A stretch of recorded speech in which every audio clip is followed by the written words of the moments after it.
This video is not sponsored by anyone.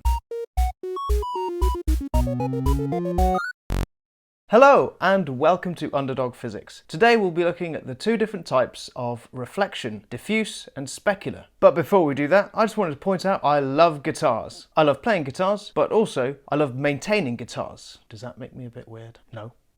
And whilst I've got two guitars, one's my gigging guitar and one's my backup, I don't really have an excuse to buy any more guitars. And then I thought about how fun it would be to make some videos where I talk about physics, but base it around a guitar. And then I realised, I've got another excuse to buy another guitar! So I did. Here it is! It's a redwood guitar, which I believe was one of the in-house brands at Dawson's. Oh no, Dawson's isn't around anymore. But anyway, I found this on eBay, very reasonably priced, and I thought, yeah, I'll get it, and I'll fix it up, clean it up. But to be honest, when I picked this up, I kind of hoped it would be in a worse condition than it is. I mean, aside from one missing string, and a missing tremolo arm, clearly the person who had this before me looked after it. Or maybe they barely played it at all. I'm going to go with they looked after it. Good job, stranger. I'm totally going to take this thing completely to bits. I just love taking these things apart and giving them a good old clean and setting them up properly again. But before I start doing that, I'm going to talk about the finish, which is where diffuse and specular reflection come in. Consider this chopping board. It's blue, it's got a handle for some reason, but more importantly, it's a really good example of diffuse reflection. Light shines in, some of the colours are absorbed, some of them are reflected. In this case, lots of blue is reflected, which is why it looks blue.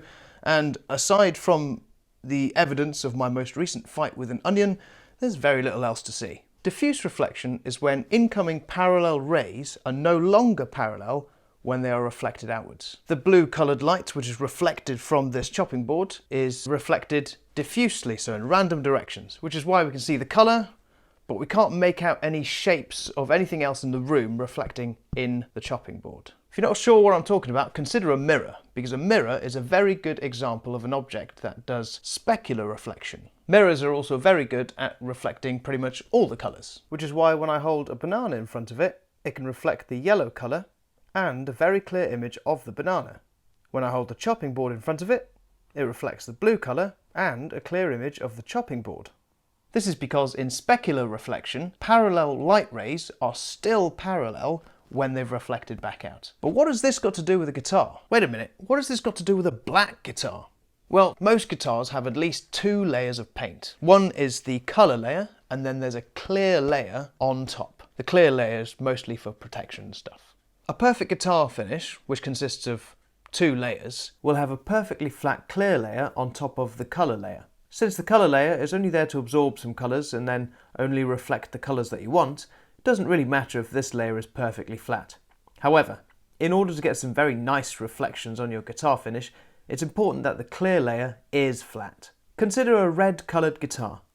When light shines on the guitar, most of the light will penetrate past the clear layer and reflect off the colour layer. Any colours we don't want are mostly absorbed, and the rest comes out to give us the colour that we want.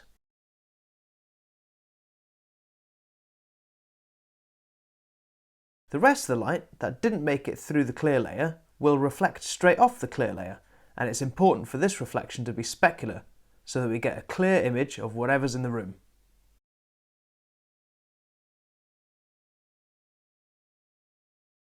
As you can see on this guitar, the finish isn't that bad at all. You can clearly see the reflection of my ring light in here. But if you look up close, there are lots of minute scratches all over the surface, which means that the reflected image that we see isn't as good as it can be. But what's worse, as a result, the black colour isn't as dark as it could be either. The clear layer on top, not being perfectly flat, means that parallel light rays coming in reflect in those minute cracks, never make it to the coloured finish at all, and then come back out, meaning that we get more light just coming from our guitar finish, so it doesn't appear as black as it should do.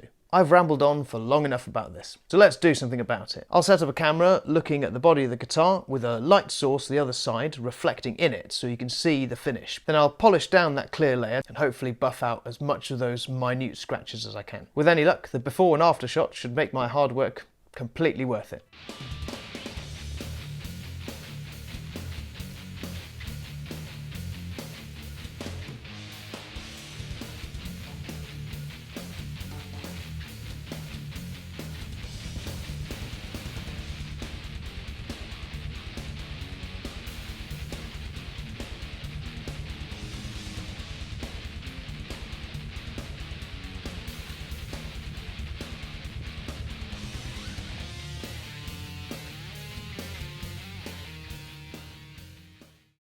Thank you so much for watching. I hope you found this useful, and if you have any ideas of things you'd like to see in the videos, put them in the comments below, and like, share and subscribe if you haven't already.